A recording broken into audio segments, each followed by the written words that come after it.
Hey gang, it's Geoff Schmidt and welcome to another live stream. I've got to be honest with you, I'm really excited about this one because it's rare that we get the opportunity to bring someone who runs a company in to talk about what they do that's directly and importantly super impactful to the audience. Today we have Ari Parker, the co-founder of Chapter, head of Medicare Advisory, and Ari's going to answer a lot of questions here for you today. Now, we have a couple of different types of questions. We have questions that were written in. For those of you that send in emails in advance, we've got your questions. There are questions that will come through on the chat, and there are questions that I think are important to ask, so I will ask those as well. And the way that this will work is we have, first of all, let me introduce Ari. Ari is in the upper right-hand corner at the moment. The lower left-hand corner is Jill, our producer. She's the one who makes this all happen. And between Jill and I, we'll be asking Ari a lot of questions.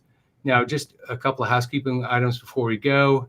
The standard channel disclaimer, this is for education purposes only. We're not interviewing you directly, so we don't know your specific situation. So look at this information. If it's useful, use it. If it's not useful, just disregard it. And in either case, you'll have the opportunity in a few minutes. I'll put up the chapter telephone number and you can call somebody directly and talk about your specific information. In fact, why don't I do that right now before we get going so I don't forget. There we go. So having said all that, Ari, why don't I put you in front and center with this new software. I'm honored. And Ari, welcome to the channel. And let me get you going here. Perhaps you can just start talking a little bit about. My first question is tell the group the history of Chapter. How did it come about? You're the co-founder, and it's a really new-ish. Now you've been around for a while now, but it's an exciting model. And maybe just coming straight from you can talk to the group about Chapter. Well, first, thanks so much for having me, Jill and Geoff. I'm delighted to be with you and your audience today, and I think we're going to get through so many Medicare questions and hopefully help a lot of people over the next hour. Chapter started because of our parents. My two co-founders and I, our parents had a brutal time signing up for Medicare. My mom has a 20% lifetime late enrollment penalty as a result of not getting any guidance and not knowing what she needed to do to sign up. And she was uninsured for 2 years, essentially, as a result of Medicare mistakes. And so that was part of the inspiration for starting Chapter. And I know my two co-founders, their parents, because I helped their parents sign up for Medicare in the first place, we have helped so many people avoid costly Medicare mistakes. And our North Star has always been doing what's in the best interest of the client, what's in the best interest of the member. Because this is a broken industry. It's really hard to get information. The government doesn't do a great job explaining it, even though Medicare is far and away one of the most popular government programs. And we will always do what's best to support our members. And since day one, that has been true, and that will continue to be true till the end of the earth. And I can go into how we do that, but I'm sure we'll get to it over the course of our hour. Sounds good, Ari. Thank you. Now, what really attracted me to Chapter, and to be candid, gang, we on YouTube have relationships with a lot of different companies, but we limit our relationships, or at least Holy Schmidt limits its relationships to 3. We pick, and we literally will get bombarded by 25 requests a quarter, maybe more, so 100 requests per quarter, and we have 3. And we've been consistent with those 3. We haven't changed those 3 in a long time. In fact, we've never changed those 3. And so that should give you a sense of how we feel about Chapter, but also we did a lot of due diligence. But Ari, maybe talk about the Chapter model as compared to the standard model out there, and what makes Chapter different than what people typically see or what they used to see, because you're all over YouTube now. So I would say that they're seeing a lot more of you.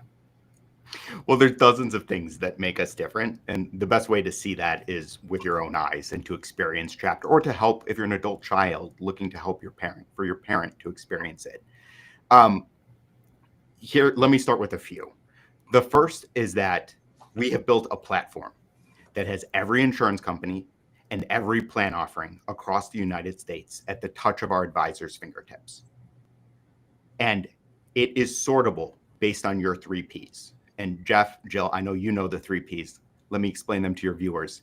The 3 Ps are your providers, who are the doctors that you want to see. The second P, your prescriptions. What medications do you take? And we're going to talk about some of the regulatory changes that are coming to Medicare Part D. And then the third P is your priorities. What's important to you? A lot of people go off what they know or what a neighbor recommends, but you probably don't take the same you don't see the same doctors or take the same prescriptions as your neighbor. And as much as I love my neighbor, I have different priorities than my neighbor. So that's number 1. Number 2 is super important. We marry our advisors' incentives with your incentives. The only thing that matters to our advisors is helping you make the single best fitting, helping you evaluate the single best fitting plan based on your 3 Ps. Full stop. That's the only thing that matters to our advisors. It doesn't matter whether it's a plan that Chapter earns revenue from or not. And no one else can say that. So even if you don't like anything I'm saying, just make sure that you work with someone who's independent and unbiased, because let me tell you, most of the unsolicited phone calls that you're receiving, spam text messages, and direct mailers are coming from captive insurance agents who don't have your best interest top of mind. The only thing they're looking at is whether they're enrolling you in a plan that they earn commission from. Interesting. Are there any situations, Ari, where a client should not use Chapter? Well, we're focused exclusively on Medicare, and I know we're going to talk about the Affordable Care Act exchange, and that's for someone who's younger than 65 but not yet Medicare eligible, and we'll talk about resources in that situation as to how to bridge the gap until Medicare. But if you're approaching Medicare eligibility or you're already on Medicare, what's most important is that you know what information is actionable to you so you don't miss your enrollment deadline, and so that you sign up for additional coverage, regardless of whether you use Chapter or not. I hope you do, but if you don't, it's just important to know the facts so that you can make an informed choice. Yeah, absolutely. I'd love to bring in from the chat box. Tom is asking, Ari, is this just for Advantage or regular Medicare and supplements as well? All right, let's get into it. So there are 2 types of additional coverage. Option 1 is to keep your original Medicare, which Part A, Part B, that's original Medicare. Part A is for hospital insurance. Part B is your outpatient coverage. And then to add a Medicare Supplement plan, which is also known as Medigap. That covers the 20% and it sits on top of your original Medicare. If you go with option 1, then you just need a standalone prescription drug plan. The second option is Medicare Advantage. Medicare Advantage is a replacement for original Medicare administered by a private insurance company. We help you decide between option 1 or option 2, and it's going to depend on your 3 Ps. And so that's exactly what we talk about in a 45-minute one-on-one consultation with you. And there's no charge to use a Medicare advisor. And an insurance company can't charge a different price, whether you work with an advisor or not. No, that's a very good point. And Ari, in terms of when they're working with you, can you give the viewers a sense of what they can expect when they're working with Chapter, from the time they make that phone call to the time they conclude the process with you? What can they expect all along the way? So when you call Chapter and you connect with one of our licensed Medicare advisors, which we're licensed nationwide, and so you're going to connect with someone who's an expert in your state, and then we're going to have a conversation with you about your Medicare timeline. Are you turning 65? We'll advise you of when your initial enrollment period is. Are you past 65 and coming off your work-provided coverage or your spouse's? We'll give you the forms that you need in order to activate your Medicare so you don't have a gap in your coverage. Then we're going to talk about your 3 Ps. We're going to help you choose between Medigap versus Medicare Advantage and weigh the pros and cons and the trade-offs. And then we're going to help you submit the paperwork. And finally, provide year-round ongoing support. And we actually have 2 teams that support you, not just the Medicare advisor that you work with, but also our member advocate team, which is your first line of defense for any hiccups that come up with your coverage. Misplace your ID card, member advocate team is here to help you get another. Question about a claims invoice, we'll call the insurance coordinator on your behalf. Outrageous copay at a pharmacy, we'll find out what you actually owe. So that type of ongoing support is unparalleled. Great, great. And we're coming up on a pretty significant time, the annual enrollment period. Can you explain why this is so important compared to really any other point during the year? Yes, the annual enrollment period is your time to review your coverage for 2026. The annual enrollment period is from October 15th to December 7th, and that is your time to action changes for 2026. And any change that you make between October 15th and December 7th will begin January 1st. And there are some really important changes going into effect for Jan 1. Namely, there's going to be a maximum out-of-pocket cap on Medicare Part D, and that amount will be $2,100 for next year. But in order for your prescriptions to be subject to that $2,100 maximum out-of-pocket cap, each of your prescriptions must be covered under the plan of your choosing. Another change that's going into effect for January 1st is that smoothing is going to be automatically applied by drug insurance companies to your prescription costs. So, for example, if you're on an expensive brand name or specialty medication, previously you may have owed thousands of dollars when you first went to fill that prescription. Now there's going to be smoothing applied throughout the year, so you should owe a little less than $200 per month. And then another change I want to mention is that Medicare price negotiations are going into effect on a select grouping of 10 drugs. So if you take one of those 10 prescriptions, you should see savings start in January. Yeah, great. Yeah, that's very important. And is there anyone during this period that shouldn't at least check to see if they should switch plans? Is there a reason why someone would not want to at least check? So the rule of thumb and what I use to train our team is, remember, there's two types of additional coverage. So if you're on Medicare Supplement and have a standalone prescription drug plan, marry your Medigap, marry your supplement, date your drug plan. The time to date your drug plan is from October 15th to December 7th. All you need to do with your supplement is keep paying your premiums. You can shop it at any time, but you're not constrained by the annual enrollment period in order to do a price check on your supplement. Okay. Then on the Medicare Advantage side, you absolutely want to review your coverage every year because the plans change year over year. The regulations change, the doctor networks change, the terms and conditions of the plans change. This is something you should have received. If you're already on Medicare, this is something you would have received in the mail last week. It's called your annual notice of change. This will describe how your plan will operate in 2026. And then write out your 3 Ps and schedule a Medicare consultation so that you can review your options. Yeah, okay. A couple of things are coming in that I think pertain to what you're saying. Kathy Myers was asking, if you'll know you want Medigap, does Chapter help you determine which company to go with? Yes. Medigap is standardized under federal law. Each plan letter type is standardized. So the most comprehensive option for someone who recently turned 65 is Medigap plan letter G. G is in the way Geoff spells his name on this channel. So under plan letter G, each insurance company must offer the same hospital and medical benefits. It does not vary. It is standardized under federal law. That's the beauty of it. So what they're really competing on is their pricing, and not just their upfront pricing, but the pricing over the long haul as well, because you're making a 30 to 35 year purchasing decision. If you're turning 65 today, you have a 50-50 shot of living to 100. So you want to be really intentional about the Medigap insurer that you choose and consider how they may increase premiums over time. And that's something we'll certainly discuss with you. And do they all, I know that you said that they all pay basically the same, but do they pay the same usual and customary, the same amount of time, and they have to make the payment at the same time as everybody else? Is that all something that people need to think about, or is it so standard that even that's standard? Yes, the claims processing is standardized. So all that matters if you choose Medicare Supplement is whether Medicare picks up its 80% share. If Medicare picks up its 80% share, then the 20% is automatically forwarded onto the Medigap supplement insurer of your choosing. And the only question is whether you've met the Part B annual deductible, which is $257 for 2025. That's how it works under Medigap Plan Letter G. I'm happy to talk about other plan letter types. Plan letter G tends to be the most common choice, so I just wanted to start there. Okay.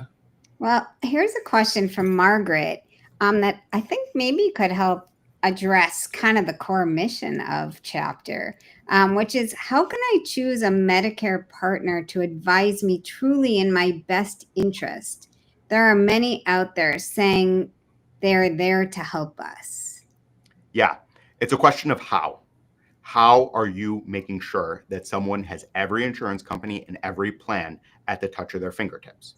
And here it's really important to do your research. And you can even start with a resource like Medicare.gov. If you go to Medicare.gov and you're looking at Medicare Advantage, for example, wouldn't you want to see what plans accept the doctors that you want to go to, your trusted providers? You can't do that type of search on Medicare.gov. So how can you anticipate a local advisor, as well-intentioned as they may be, to have the tools available to them to do that type of legwork for you? Yeah, that's very interesting. Ari, can you share a few success stories of people that Chapter has helped? Some things that might be common problems that people don't even know that they should be talking about or thinking about, and how Chapters come in and dealt with those? Yeah, so one of the thorniest issues we deal with is someone who's approaching retirement but past age 65. If you're past age 65, you actually need to enroll in Medicare just before you retire, a month or two before you retire. Otherwise, you're going to experience a gap in your coverage. So if you wait until after your retirement date, your Medicare is going to be delayed. So what are you going to have for insurance? You might say, oh, I'll just COBRA for that month. But COBRA isn't creditable for the purpose of delaying Medicare. COBRA would only be secondary to Medicare. So you need to activate your Medicare. And that's a mistake we help people avoid all the time. Another mistake we help people avoid is, should I start Medicare if I'm turning 65? And the answer is yes, if you're an independent contractor, if you're self-employed, if you work for a small employer, which means 19 or fewer, or your spouse works for a small employer with 19 or fewer employees. If you're on the Affordable Care Act, you should probably start Medicare when you turn 65. And the list goes on and on. The only people who have an exception to delay starting Medicare are those who work for an employer with 20 or more employees, or their spouse works for an employer with 20 or more employees. That's the only exception, rule of 20. You know, Ari, there are calls coming in from probably every state in the US. People are putting in where they're calling in from. So you are having people listening to you from all around the US, from California, North Carolina, the Twin Cities, Michigan, Washington, Hawaii, San Francisco. They're calling in everywhere. And so a question that a few people are asking is about ongoing support. So Yes. let's say someone kind of is interested, right? So what happens, with changes coming up? People are asking about what happens, when drug plans change and ongoing support. How does that work? So we have many members of Geoff's channel who have already used Chapter, and we proactively reach out to our members to help them review their coverage. You don't even have to ask. Okay, so this is an ongoing relationship. 1,000%. You can always reach out to the advisor who helped you choose coverage, and you can reach out to our member advocate team as your first line of defense so you don't have to deal with the insurance company. We'll get to the bottom of the issue. Okay, so Lisa is asking, I'm worried about how much the drug plan will increase. Heard it's going to be significant. Thoughts? Yeah, I think the questioner's name is Lisa. Yes, Lisa Yes, M. I think Lisa's onto something. I would expect that Part D premiums are going to increase quite a bit for 2026 because the subsidies have been capped. There is a new regulation that's going into effect, and we will have complete pricing information in the next 2 weeks when the full set of plan details for 2026 are released. That should happen in the next week or two. But yes, I think Lisa's really onto something. I'm worried about it too. The good news is that Part D is a simple math problem. We take the plan premium and we take the copays of the medications that you take at the pharmacy where you want to fill them. And then we just sort through which plan, we rank order which plan is optimal for you. So it's all the more reason to review and really emphasizes the importance of reviewing your options between October 15th and December 7th. Okay. We are also getting some questions from like military type VA questions. Mhm. Thank you for your service. Tamara Renee for asking.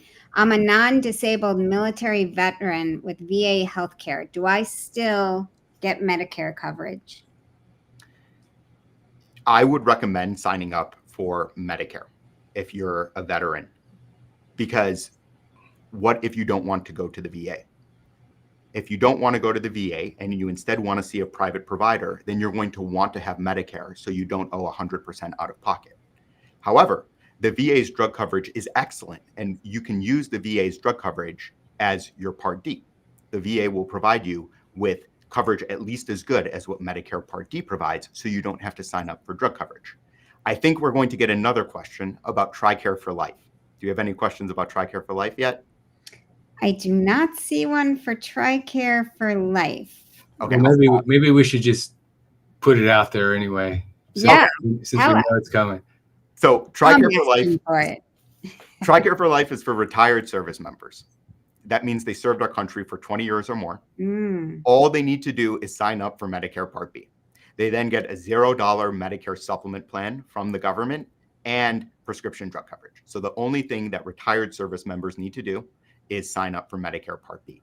That's different than what veterans need to do, veterans who didn't retire with the military. How about CHAMP VA? It says, so A. Santos is saying, how does it work for those that have CHAMP VA? Example, ready for Medicare, the person has CHAMP VA. Do we need the secondary insurance and still have CHAMP VA? All you need to do is sign up for Part B, and then you have your CHAMP VA as secondary. Perfect. All right. We have a lot coming in. We also had many questions that were emailed in, and I think it would be great for us to be able to bring some of those in. I will definitely be returning to the chat box. No worries about that. But why don't we bring in Kathleen Porter's question? She says, I currently have dental insurance, but I'm not seeing a financial benefit for it. It's supposed to cover free cleaning, but my dentist says I need deep cleaning that costs more. So though covered, I am not getting this for free. So can I stop this insurance and just pay out of pocket, which seems to me would be cheaper, and then start it again in the future if needed? I realize there can be a period of waiting for new service, but would I also be penalized similarly to people who do not enroll in prescription coverage when they're first eligible for Medicare and do not have other coverage? Great question. So original Medicare doesn't cover dental, vision, or hearing. And so when people realize that there are these limitations under original Medicare, they may consider signing up for a standalone dental insurance plan, like this questioner did. However, you have to be getting more out of the insurance than you're paying in premium. And it doesn't sound like this questioner is getting the value of what they're paying for. So I think, and there's no late enrollment penalty for signing up for dental coverage. It's just whether it would be to your economic benefit or not. And it doesn't sound like this person is getting much of a benefit from it. So if you're just going to the dentist for cleanings, I would suggest paying out of pocket for those rather than signing up for dental coverage. The other thing is dental coverage is quite limited in the dental networks, and you probably have a long-standing relationship with your dentist, and you want to make sure that you continue to see them. So if you do really want to sign up for dental insurance, here's my rule of thumb. Ask the insurance coordinator what insurance plans they accept, who they've had good experience with getting reimbursement from, and if you really want it, then sign up for that plan that the insurance coordinator recommends. Perfect. Someone's asking if you could just repeat the 3 Ps. I know it was pretty critical to kind of run up against that when choosing your plan. So, could you repeat those? Yes, the 3 Ps are your providers, who are the doctors that you see. What institutions would you want to go to? The second P, your prescriptions, what medications you take, the drug name, dosage, frequency, and of course, what pharmacy you like to go to. And then the third P is your priorities. What's important to you? Choice of doctor, cost, comprehensiveness. All of this factors into finding the single best fitting plan for your needs. And that starts with choosing between, should I be on Medicare Supplement and a standalone prescription drug plan? Alternatively, should I instead choose Medicare Advantage? Because it's one or the other in terms of additional coverage. Okay, great. We've got another question that was emailed in from Donald in Colorado. I turned 65 this past April. I took Medicare Advantage mostly because I was traveling all year. As open enrollment is around the corner, am not settled in one place. I believe I can make the switch to regular Medicare in my first 12 months before it becomes a problem. I am in good health. How much of a problem and or additional costs or penalties if I continue in Medicare Advantage for another year? Thank you. This is a great question, Donald. Because you signed up for a Medicare Advantage plan when you first turned 65, you have a year-long opportunity to choose Medicare Supplement without questions about your health history. But you mentioned that you're in good health, so you can extend this window if you like. You're just taking a bet on your good health continuing. And once you're outside that year-long window in order to switch from Medicare Advantage to Medicare Supplement, you would just have to answer a few questions about your insurability. And those questions vary insurance company by insurance company. There are 46 states where you would likely have to answer those questions. Colorado is one of them. Texas, Arizona, Illinois, those are all states where you would probably have to answer questions about your insurability once you're outside that year-long window. The 4 states that are an exception and have a year-round opportunity to get Medicare Supplement without questions about insurability are New York, Connecticut, Massachusetts, and Maine. So they're all along the northern Atlantic seaboard. Nice. All right. So I'm going to put you on the spot a little bit. Ready for this? There's over a handful of people asking, and this one's coming from D. Markey. You speak to your service as being an ongoing relationship with me, so I may call upon you for your help throughout the year. Can you explain what is the cost for your services beyond just helping me? So there's a lot of, fees, and how do we find out about, what the investment is to work with you? There's no charge to work with Chapter, period. Mm-hmm. Wow. And the pause, right? This is where I could keep going and repeating no charge, but this is where having a producer comes in really handy. I'm just sitting here taking it all in. This is awesome. Yeah, we should have like a fireworks that goes off. I might have one of those. Hold on. All right. While you're finding fireworks, someone said, well, then how does Chapter make money? Yeah, we earn revenue from insurance companies, and it doesn't matter which insurance company you choose. We're appointed with many, many insurance companies across the country, and it doesn't matter to our advisors because our advisors are blinded by our platform as to which insurance companies we earn revenue from and which ones we don't. So the only thing that matters to our advisors are your 3 Ps in helping you find the single best fitting plan for your needs. Love that. All right, perfect. Well, now for all the listeners that now know there is no cost, right? So any questions that we have not answered here, you can just call that number. And there's no cost to work with Medicare advisors generally. Okay, so that's good to know. It's just important you work with someone who's independent, unbiased, and can help you evaluate all your options. That's really important and provides ongoing service and support. Okay, Suzette is asking, my situation was slightly different. I work for a nonprofit with more than 20 employees. Our health insurance is self-funded and is a non-creditable plan. I had to enroll. Oh, I guess it's a comment. I had to enroll when I turned 65. Yeah, because it isn't considered at least as good as what you would have received from Medicare. That's where that's coming for. Okay, Steve is asking, is there a place online where I can type in a list of my drugs and compare various Plan Ds? Yeah, Medicare.gov. I don't think 2026 information is available just yet, but you should be able to do it as early as tomorrow if you'd like. And if you want a second opinion, we'd be happy to help. Can I use my Gallagher HRA money to pay for health insurance premiums? There might be fine print on your Gallagher HRA as to who you have to go through in order to get reimbursement from the HRA. So the answer generally is yes, but you may have specific rules that you need to follow in order to get reimbursement from Gallagher. All right. You had answered a question. Tom Payne is asking, you answered a question about Plan G versus Plan N. And he's asking, which do you recommend? I've seen some comparisons. Yep. So each Medigap plan letter type is standardized under federal law. The three most common are Plan G, Plan F, which isn't available to someone who recently turned 65. You had to have turned 65 before January 2020 in order to be eligible for Plan F. And finally, Plan N. So the question is between Plan G and Plan N. And there are three differences between G and N. First, under Plan N, you will have a copay of $20 when you go to the doctor, $20 per visit. Second, if you go to the hospital and you aren't admitted within 24 hours, then you'll be assessed $50. If you are admitted within 24 hours, it will be reimbursed to you, that $50.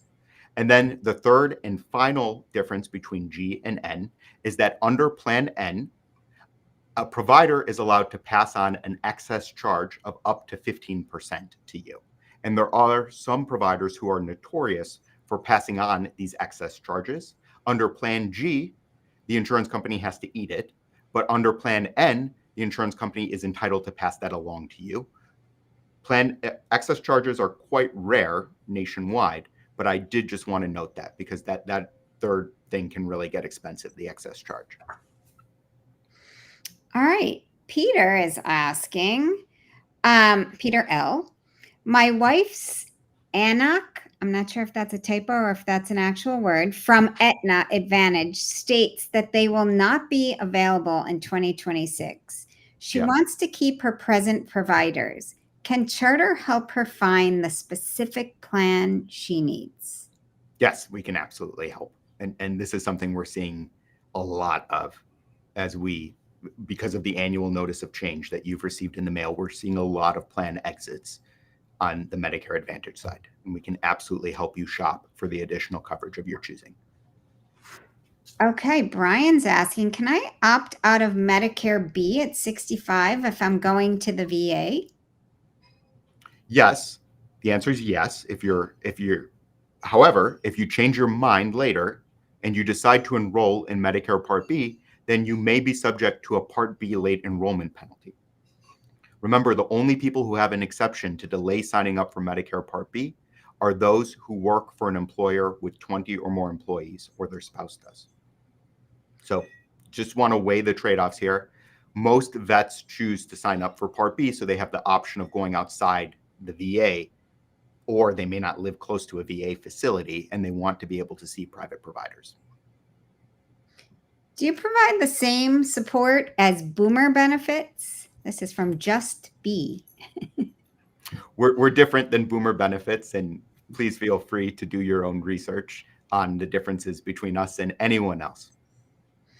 Geoff, there's some kudos to you coming in for having this conversation and bringing Ari in. This is a topic that people are really appreciating. Hey, too easy.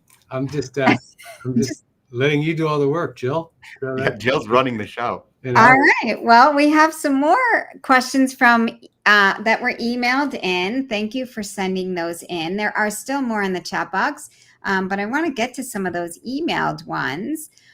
So Randy has asked, my wife and I are on ACA and receive subsidies. We will both transition to Medicare in 2026, April and November. I'm having trouble understanding how to set up ACA for 2026 to best manage the transition. Should the last one to go on Medicare be the primary on the ACA insurance? How do subsidies change when the one that goes on in April goes off ACA? And who best can help us figure this out? Okay, so this is a staggered enrollment situation where, and this is quite common, one spouse is turning 65 in April, so they'll come off their Affordable Care Act coverage at the end of March. So you'll still sign up for a 2026 ACA plan for you and your spouse. You'll have coverage from January through March under that plan, and then you'll start Medicare on April 1st because that's when you turn 65 in April. As for your spouse will come off their ACA coverage at the end of October, and they'll start Medicare on November 1st. But you lose your Obamacare subsidies if you're eligible for premium-free Medicare Part A, and the vast majority of people are eligible for premium-free Medicare Part A. So if you are eligible for Medicare Part A, premium-free Medicare Part A, then you lose your Affordable Care Act subsidies when you turn 65. But it'll be staggered. You'll lose your subsidies at the end of March. Your spouse will lose their subsidies at the end of October. Okay, Brian is asking, Brian Kowald, for conventional Medicare, can you change providers once a year? For original Medicare, you can change your providers anytime you want. The vast majority of providers across the United States accept original Medicare, and that goes for almost every institution as well. People love Medicare. I can't wait till I'm 65 because I have a deductible of $6,000.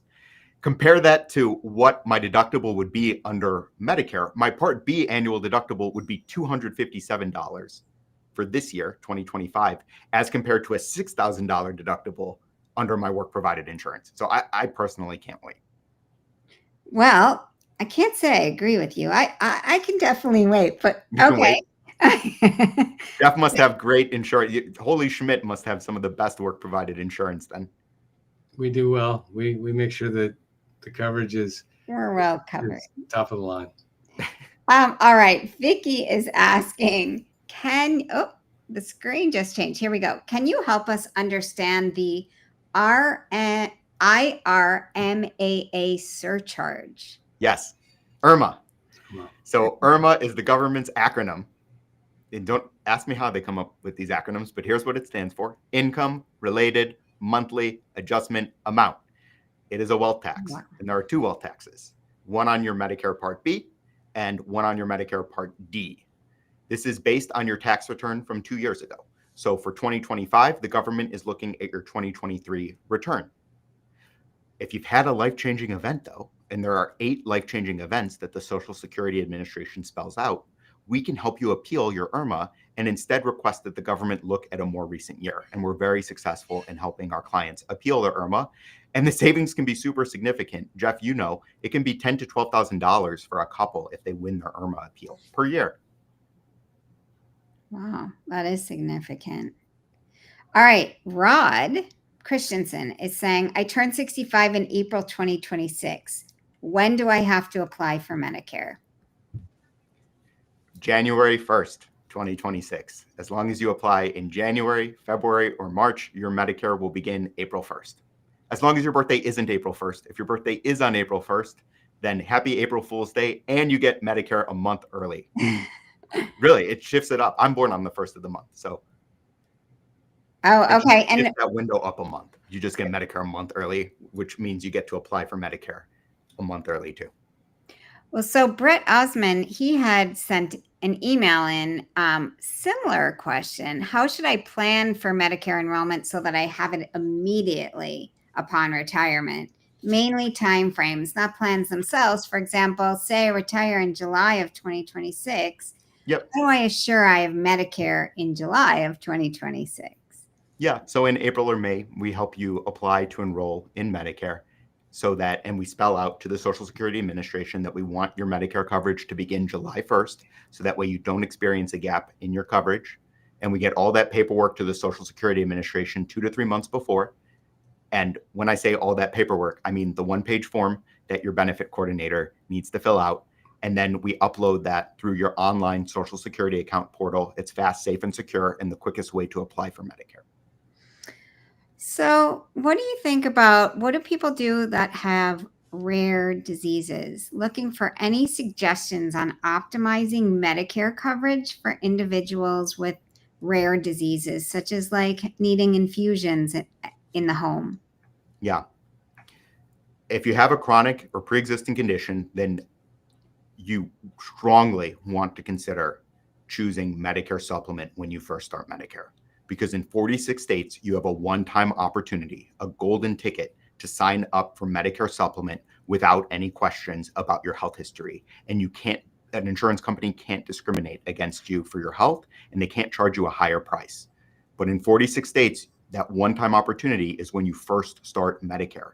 So if you have a rare condition, if you're taking infusions, if you need a kidney transplant, you certainly want, even if you have something as common as diabetes and hypertension, you don't want to miss your Medigap open enrollment period, because that is the most comprehensive and flexible coverage. But if you're outside your Medigap open enrollment period, then in 46 states, an insurance company gets to ask you questions about your insurability unless you have a guaranteed issue right, which are few and far between.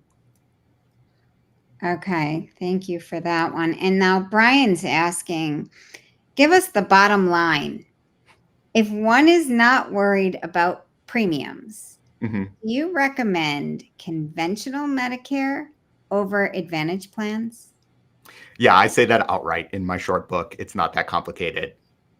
I would, if cost isn't an issue and you want the most flexible and comprehensive coverage, then option one, Medicare Supplement and a standalone prescription drug plan is the way to go. Short book.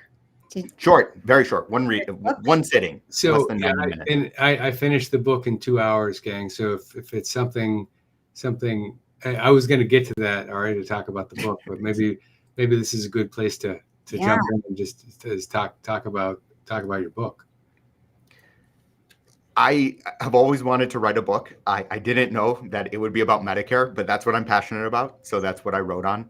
And I just think that it's a great way to help teach people about what their insurance is going to be for the long haul. And I don't think the government booklet that you received does a really good job of spelling out how to walk through when to sign up for Medicare, what type of additional coverage to choose, as this questioner asked. And then finally, the importance of reviewing your Medicare and making sure that it's working for you. And so that's what I write about in the book. I also write about my parents' experience with Medicare, both in the intro and in the conclusion, where I write about my dad. And so it was really a way to honor his memory. Well, and it is an appropriate title. It's called "It's Not That Complicated," and really, I think if you read this book from beginning to end, as I said, it took me a couple of hours. And actually, I read it on a plane from New York to Chicago, I think. And so I think it was less. It doesn't even take 2 hours. It might not have taken 2 hours, because I think that flight isn't even 2 hours, and maybe it's just 2 hours. But it is really good. It's spelling out exactly what you need to know about Medicare, the whole system, in fact.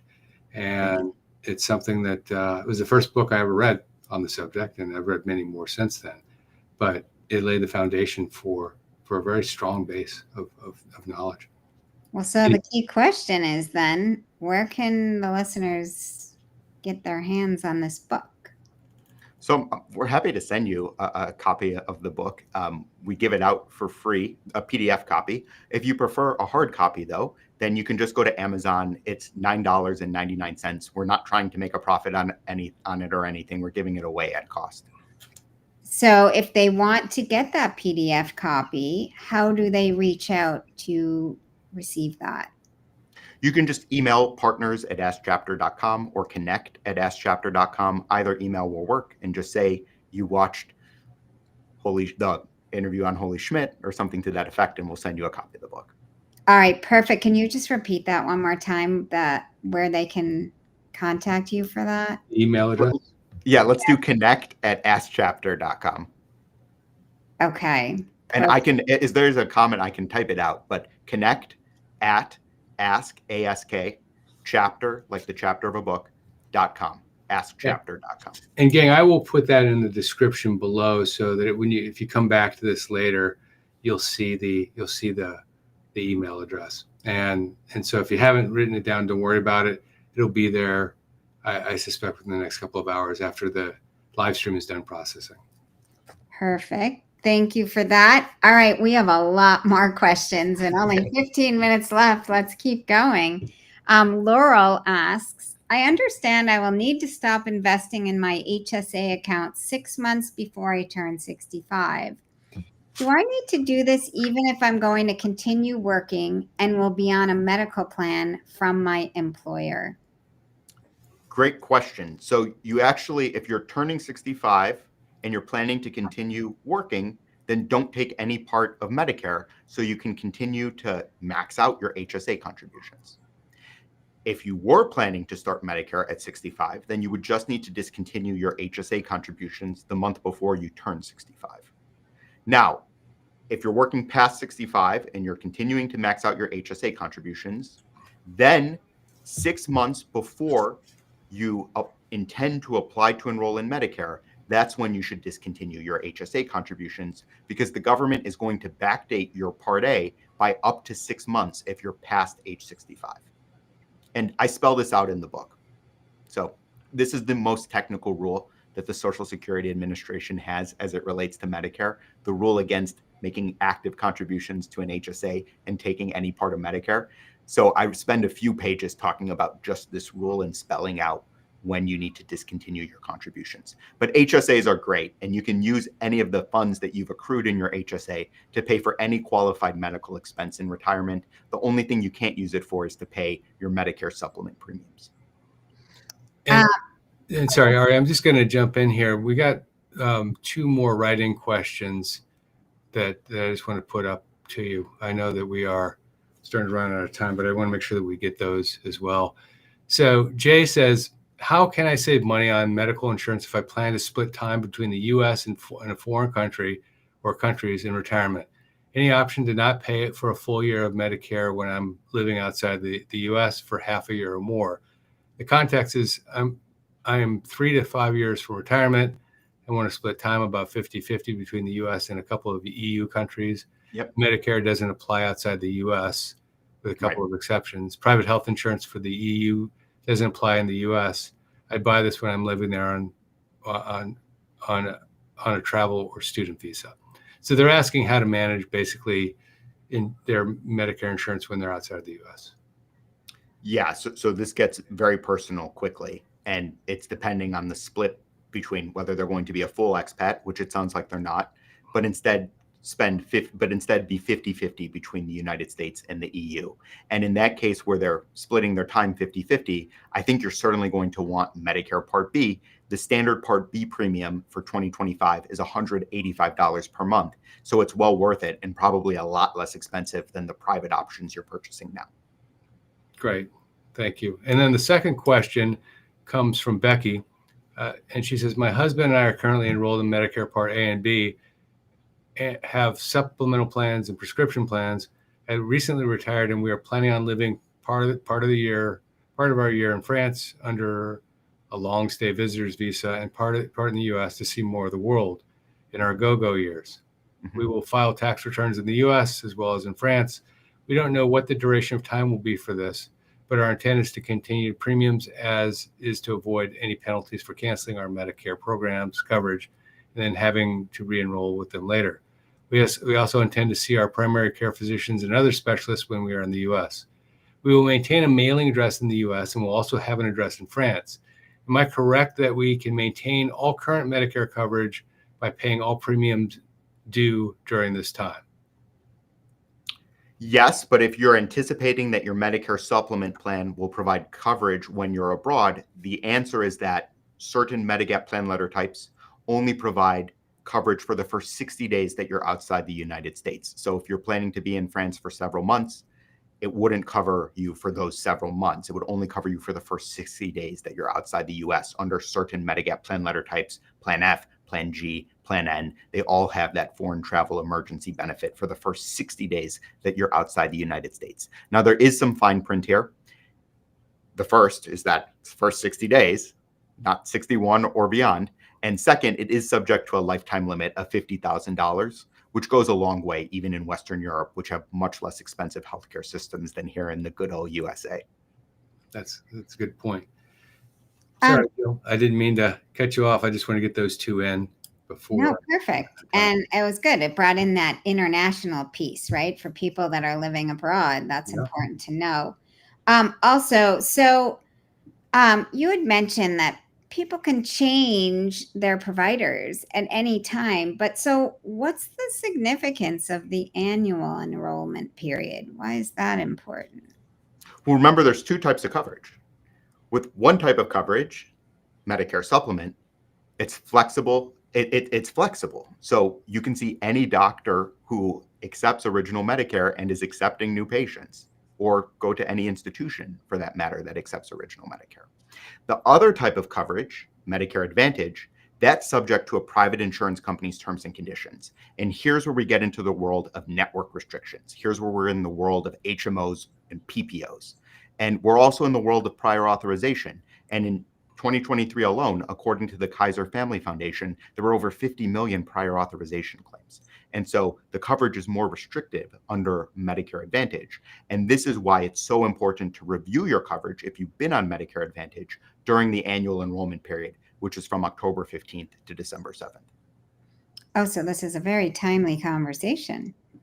All right. So Tina Lippincott asks, my Part D has been increased from a monthly premium of $12.60 to $62.60 per month for 2026, an almost 400% increase.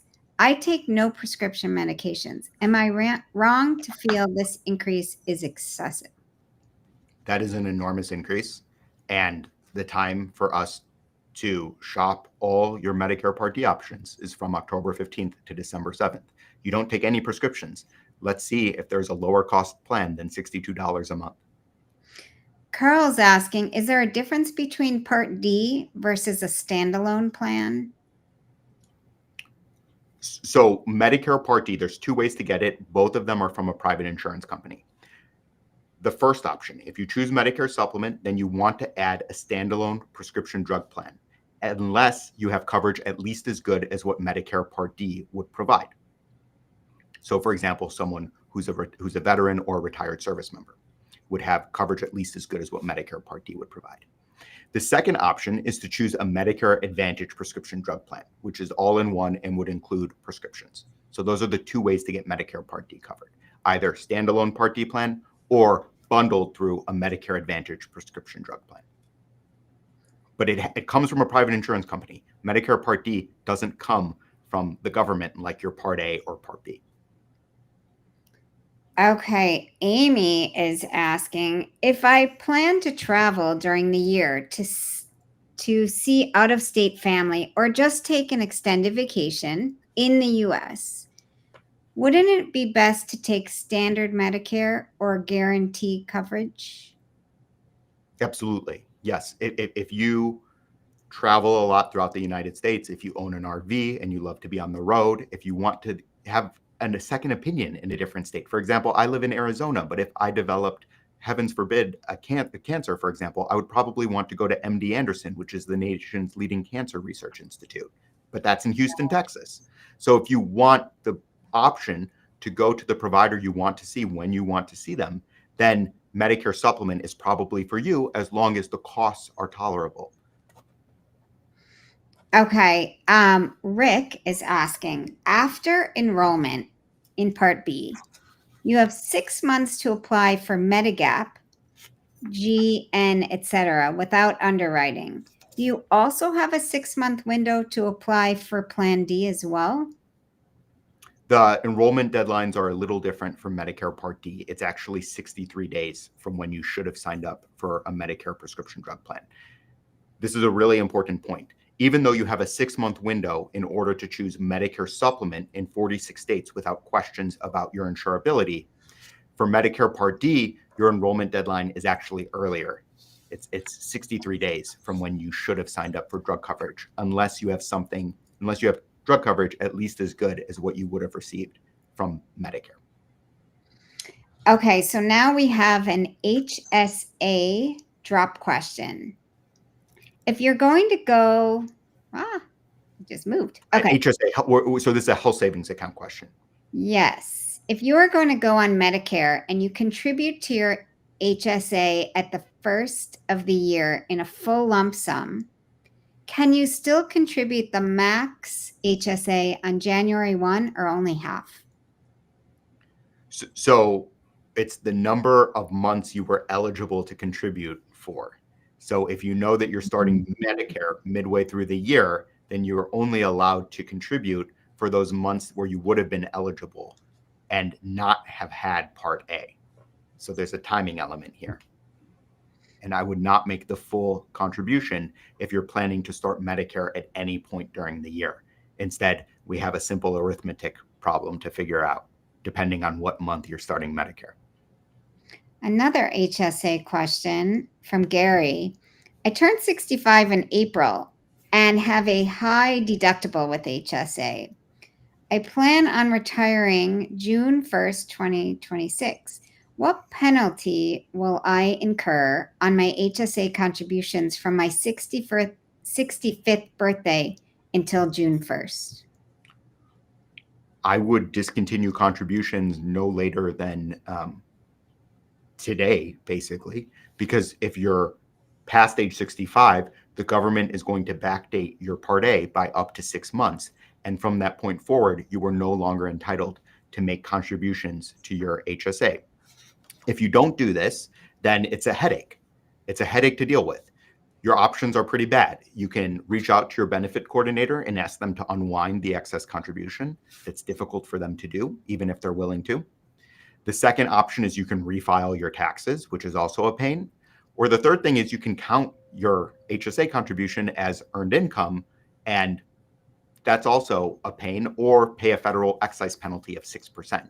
So none of these are good options. It's much better to just discontinue the contribution to Part A, knowing your timeline as to when your Medicare Part A will begin. We are at 3 minutes to the hour, so I'll leave it to you guys if you want me to bring any more questions, or turn it back over to you, Geoff, and see how you guys want to wrap this conversation up.